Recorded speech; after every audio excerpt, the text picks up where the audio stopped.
Hi மக்களே, ஒரு night 10 மணிக்கு அப்புறம் ஒரு கால் வந்துச்சு. நான் இப்படி ஒரு 200 உங்களுக்கு ஜிபே பண்ணிட்டேன், தெரியாமல் வேறு நம்பருக்கு பதிலாக உங்களுக்கு பண்ணிட்டேன், அதை எனக்கு ரிட்டன் பண்ணுங்க அப்படின்ட்டு கால் வந்துச்சு.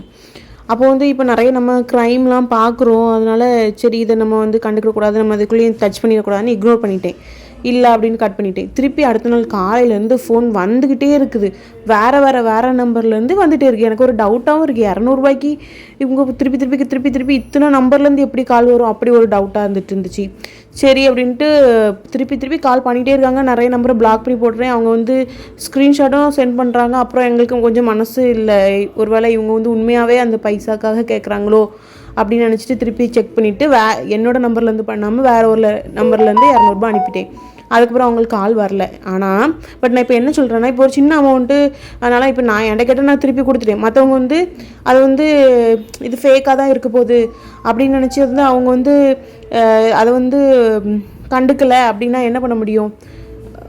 இதில் ஒரு 5000 அனுப்பிட்டீங்க அப்படின்னா கிடச்சவங்க கிடச்சிட்டு அப்படின்ட்டு ஜாலியாக தானே இருப்பாங்க.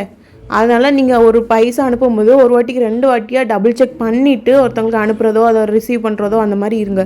சரியா? கேர்ஃபுல்லாக இருங்க. அவ்வளோதான். பாய்.